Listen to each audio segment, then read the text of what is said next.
Hello friends, अस्सलाम वालेकुम। The real goat farming की एक और वीडियो के साथ मैं आपकी खिदमत में हाज़िर हूँ। तो जो लास्ट मैंने वीडियो बनाई थी उसमें मैंने आपको बताया था जो प्रेग्नेंट बकरियाँ उनको किस तरह आपने डील करना है। उसमें मैंने अपनी अक्ल समझ और तजर्बे के मुताबिक जो जो पॉइंट्स उनमें होते हैं जहाँ से ख़राबियाँ पैदा हो सकती हैं, तो वो पॉइंट्स मैंने आपको थोड़े से बताने की कोशिश की थी। उम्मीद है कि आपने उस वीडियो को देखा होगा और समझने की कोशिश आपने की होगी और यकीनन कोई आपको उसमें से फ़ायदा पहुंचा होगा। तो मेरा मकसद तो यही होता है कि जो भाई ना तजर्बाकार हैं या जिनको इन चीज़ों का अभी इतने बारीकियों का इल्म नहीं है, तो वो गलत लोगों को गाइड उनके करके फॉलो, तो अपना कोई वो नुकसान ना ऐसा करें। तो इसलिए मैं ये ऐसे जो टॉपिक होते हैं उनको चूज़ करता हूँ और ज़्यादा मैं जो एक क्रिंच वाले टॉपिक होते हैं मंडियों के व्लॉग वगैरह या जानवरों की डेली रूटीन्स वगैरह कि जिनसे कोई फ़ायदा नहीं किसी को पहुँचता, तो उस पर मैं कम मेरा है फोकस। मेरी नॉलेज पे फोकस है कि चलें ये शेयर करके मेरा भी कोई फ़ायदा हो जाए, कमेंट्स में कोई मेरी भी रहनुमाई कर दे और मैं किसी की कर दूँ।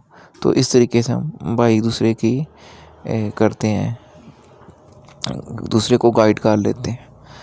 तो जो आज का मेरा टॉपिक है उसमें है कि पैदाइश के वक्त जो होने वाले बाज़ दफ़ा मसाइल जानवर में पैदा हो जाते हैं। जब बिल्कुल डिलीवरी का जो टाइम होता है, तो उस टाइम क्या क्या हम एहतियात कर सकते हैं।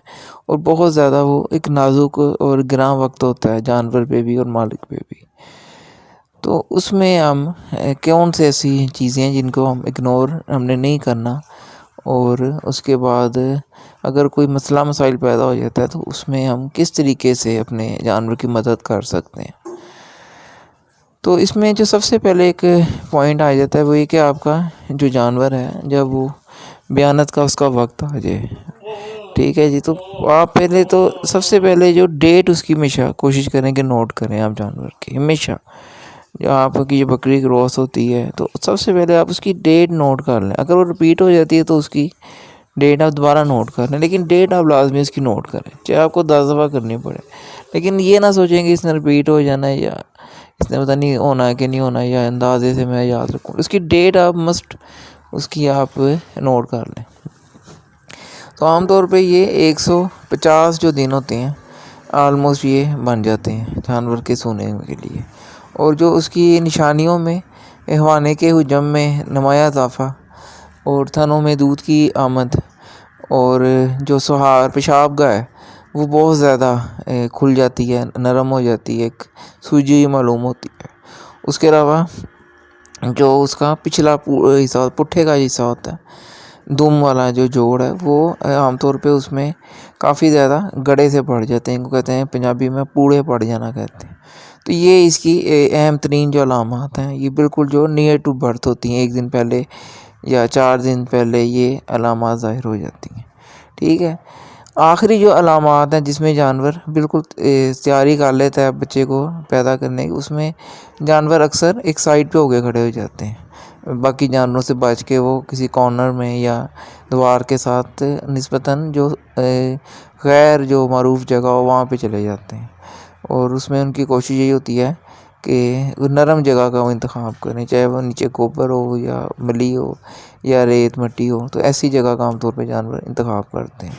उसके बाद अगली टांगों से ज़मीन को खरीदना भी इसमें शामिल है और बार बार बैठ के उठना, ठीक है, ये भी अलामतें हैं। और थोड़ा थोड़ा पेशाब करके बार बार उस पेशाब को सूंघना, ये भी इसकी बहुत ही अहम अलामत होती हैं कि इसमें आप समझ जाते हैं कि जानवर डिलीवर कर रहा है। इसके अलावा नॉर्मल हालात में पेशाब गाह से रतूबत जो खारिज होनी, जिसको हम कहते हैं नाड़े, पक्के नाड़े होते हैं, आमतौर पे जेली नुमा एक मुआसा जानवर खारिज करता है जो आपको इसी से शनाख्त आप कर सकते हैं। तो ऐसी हालत में जानवर के दूर रह के तो निगरानी करनी चाहिए, ठीक है। और जब उसकी जो पोजीशन पर तस्वीरें चल रही हैं, इनमें जो एक्यूरेट पोजीशन हैं उनकी भी तस्वीरें चल रही हैं, और जो इसमें ख़राब पोजीशन है उनकी भी तस्वीरें चल रही हैं। तो एक्यूरेट जो पोजीशन होती है, दुरुस्त पोजीशन, उसमें सबसे पहले अगली जो 2 खुरियाँ वो नमूदार होती हैं और उसके बाद उन पे सर रखा हुआ बच्चे का नमूदार होता है। तो कोशिश ये करनी चाहिए कि उनकी आप पेशाबगाह के अंदर हाथ ना लेके जाएं, और जैसे खुरियाँ नमूदार हों तो उनको किसी कपड़े की मदद से आप पकड़ लें, साफ़ कपड़े की मदद से, और उनको आप थोड़ा सा बाहर खींच लें। और जो उसकी पेशाबगाह है, जहाँ से बच्चे का सर हो ना, वहाँ से उसको हल्का सा आप बाहर की तरफ दबाएं, मतलब कि उसको इस तरह दबाएं कि सर बाहर की तरफ निकले उस बच्चे का। तो इस सूरत में आप माँ की मदद कर सकते हैं। जब उसका सर और अगली टांगें और सीना जब बच्चे का बाहर आ जाए तो फिर आप उसको जल्दी खींच लें बच्चे को, ठीक है। उससे पहले आपने उसमें जल्दबाजी नहीं करनी। तो खींच के आप बच्चे को किसी कपड़े पे रख के तो साफ़ करके उसको धूप में, अगर मौसम और ठंड तो धूप में आप रखें, अगर रात का टाइम है तो उसको अच्छी तरह कपड़े से, मोटे कपड़े से, पुराना कोई टॉवल वगैरह, उससे साफ़ कर लें। और अगर हेयर ड्रायर आपके पास हो सर्दियों की रातों में तो उससे आप बहुत ज़्यादा मदद ले सकते हैं हेयर ड्रायर से, ठीक है। गर्म हवा पे चला के आप अच्छी तरह बच्चे को ड्रायर कर सकते हैं। उसके बाद उसको आप थोड़ा सा दूध वगैरह माँ का लाजमी पिलाएं, चाहे थोड़ा ही पिए, लेकिन 15 से 20 मिनट में पिला दें। और जो उसका नाफ है, नाड़ू जिसे कहते हैं, उस पर टेंचर बायोडीन वो अच्छी तरह आप लगा दें, ठीक है जी। और ये अमल आपने, जो टेंचर है, ये 4-5 दिन आपने लगाना है जब तक उसका जख्म बिल्कुल सूख ना जाए। तो ये तो हो गई इसमें नॉर्मल पोजीशन जो है सारी, एक प्रोसीजर है पूरा, मैंने आपको बता दिया। उसके अलावा जो इसमें पोजीशंस का जो मसला होता है, उसमें आप चार्ट से ये देख सकते हैं कि इनमें ये इतनी पोजीशंस में बच्चा बाज़ दफ़ा होता है और इनको फिर उस हिसाब से हैंडल करके आपने निकालना होता है। ये जो इसमें मसला बहुत ख़तरनाक जो साबित होता है उसमें होता है यूट्रस का जो मुंह का ना खुलना, ठीक है। इसमें यूट्रस का जो मुंह है ना खुलने की बेसिकली 2 वजूहत होती हैं इसमें। एक हार्मोन की कमी, ठीक है जी, ऑक्सीटाइसन हार्मोन जो एस्ट्रोजन है उसकी कमी की वजह से भी बाज़ दफ़ा यूट्रस का मुंह नहीं खुलता, ठीक है। लेकिन ये बहुत ही रेयर केसेस होते हैं, ऐसे जो केसेस होते हैं बहुत रेयर होते हैं और उतने ही ज़्यादा ये ख़तरनाक होते हैं। तो उसमें जो आप ऐसे केस में जब आपकी जानवर चला जाता है तो उसकी अलामतें क्या होती हैं, मैं आपको पहले वो बताता हूँ। उसमें आपका जानवर ज़मीन पे बैठता है, बल्कि लेट जाता है, और वो दर्द से बाज़ दफ़ा चीखता है, लेकिन उसमें कोई भी किसी किस्म की जो अलाइशें वगैरह आती हैं, नाड़े वगैरह, वो ज़ाहिर वो नहीं पेशाबगाह से कारण होता। अगर आप उसके अंदर थोड़ा सा हाथ उंगलियां डाल के देखेंगे तो आपको कोई भी खुरी बच्चे की या सर वगैरह महसूस नहीं होता। लेकिन जो जानवर है आपका वो दर्द से बिलक रहा होगा और मतलब कि बहुत ज़्यादा वो बेचैन होगा, बार बार उठेगा, बार बार बैठेगा, बल्कि वो ज़मीन पे लेट जाएगा और पूरी वो अपनी टांगों को अकड़ा के ज़ोर लगाएगा कि बच्चा डिलीवर करने के लिए वो पूरी स्ट्रेंथ अपनी लगा रहा होगा। लेकिन अंदर से यूट्रस जो है वो उसको रास्ता नहीं बच्चे को दे रही होगी, उसका मुंह नहीं खुल रहा होगा। तो इसमें 2 मसाइल मैं बताया आपको कि एक तो पहले इसमें एस्ट्रोजन हार्मोन जो होता है, ठीक है, वो कम होता है किसी जानवर में, ठीक है। उसमें ये भी है कि आपने प्रोजेस्टेरोन का इस्तेमाल गलत वक्त पे किया है, मतलब कि 20 दिन पहले या 30 दिन पहले आपने डिलीवरी से प्रोजेस्टेरोन उसको लगा दी है, तो उस केस में भी ये मसला आपके साथ पेश आ सकता है, ठीक है। उसके अलावा कोई कुदरती तौर पे अगर किसी जानवर में एस्ट्रोजन हार्मोन कम हो तो भी ये मसला आ जाता है।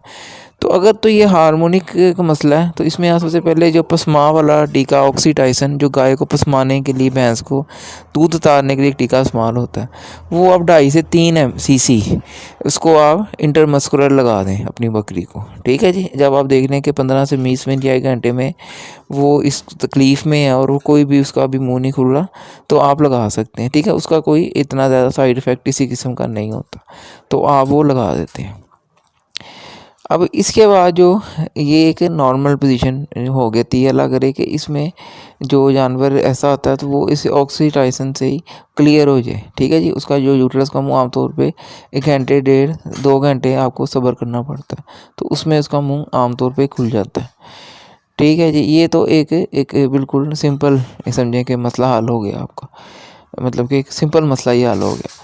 तो दूसरा जो मसला इसमें बहुत ज़्यादा जो कॉम्प्लिकेटेड होता है उसमें कहते हैं उसको ट्विस्ट ऑफ यूट्रस, ठीक है, टार्शन, ठीक है, वो टॉर्शन कहलाती है और उसको मतलब उसका ट्विस्ट ऑफ यूट्रस है, मतलब कि एक जो बच्चे के दानी का मुंह होता है यूट्रस का, उसके ऊपर एक वल आ जाता है, जिसे कहते हैं वला बढ़ गया। पंजाबी में जो डॉक्टर ना वो कहते हैं वला बढ़ गया, ठीक है जी। वो एक बहुत ज़्यादा कॉम्प्लिकेटेड होता है। तो उसमें कोई भी जो मेडिसन है आपकी, या कोई भी काढ़ा, या कोई भी जो देसी इलाज है किसी भी किस्म का, कोई वो काम नहीं करता, ठीक है जी। उसमें एक आपको प्रैक्टिस करनी पड़ती है। वो मैं काफ़ी सर्च मैंने किया है, मुझे कहीं से भी वो यूट्यूब पे ऐसी कोई वीडियो नहीं मिल सकी जिसमें किसी एक बकरी का उन्होंने इस तरीके से इलाज किया हो। तो उसमें मुझे जो मिली हैं वो गाय भैंसों से रिलेटेड मिली हैं, तो मैंने वही शेयर कर दी हैं। ऊपर उनके लिंक मैंने डिस्क्रिप्शन में दे दूँगा, आप वहाँ से वो पूरी प्रैक्टिस देखें कि वो किस तरीके से उन्होंने किया है। तो उसमें जो आपने करना है, एक आपको फटा चाहिए होगा तकरीबन 4 फुट का, ठीक है। ये थोड़ा सरसों का तेल आपको चाहिए, और थोड़ी बहुत पराली या कोई नरम चीज़ जो आप बकरी के नीचे पिचा दें। और आपने प्रैक्टिस में देखना है ये वीडियोस में कि किस तरीके से उन्होंने उसको जो 360 डिग्री पे रिवॉल्व करना जानवर को, इस तरीके से कि जो फटा है वो उसके पेट को दबा के रखे, मतलब कि जो उसकी यूट्रस और बच्चा है वो अपनी जगह से रिवॉल्व ना करे। जबकि बाकी जो जानवर है, पहले आपने उसको 180 पे रिवॉल्व करके चेक करना है कि उसका अगर मुंह खुलेगा तो फौरी तौर पर अंदर से गंद खारिज होना शुरू हो जाएगा। अगर आपके हाथ पे गंद लगता है या उसकी पेशाब गाह से गंद खारिज होता है, तो इसका मतलब है कि उसका जो मुंह है यूट्रस का वो खुल गया। लेकिन अगर वो नहीं खुलता तो फिर उसको आप 360 पे पूरा उसको रिवॉल्व कर देंगे, उसी हालत में बकरी को खड़े नहीं होने देना, ठीक है जी। उसको उसी तरीके बैठे बैठे को वो आपने पूरा एक रिवॉल्व करना है।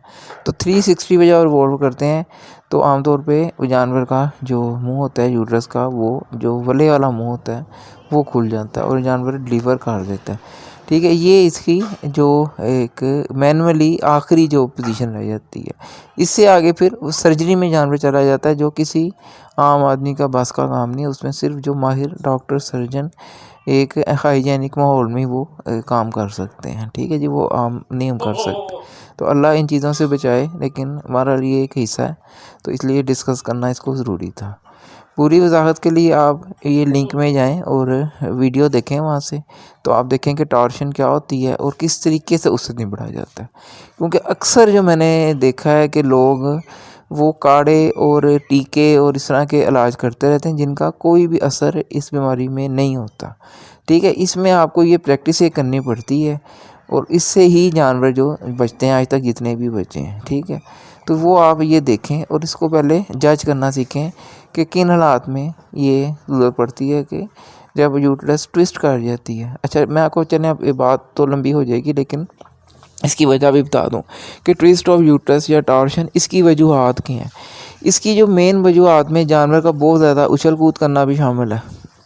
उसके अलावा जानवर का बहुत ज़्यादा तंग जगह पे बैठना, फंस के बैठना, मतलब कि बाड़े में गीली जगह थी और थोड़ी सी जगह खुशक थी, और उस थोड़ी सी खुशक जगह पे ज़्यादा जानवर जुड़ जुड़ के बैठ गए, वो भी शामिल है, ठीक है। इसके अलावा जो अवाइल जब उम्र होती है जानवर की, बिल्कुल जब बच्चा बिल्कुल छोटी उम्र में होता है, मतलब प्री उसकी प्रेगनेंसी होती है, मेच्योर प्रेगनेंसी जब होती है 1.5-2 महीने की, उसमें जो जानवर बहुत ज़्यादा उछल कूद करते हैं, तो ये उनमें भी ये टॉर्शन के केसेस देखे गए हैं।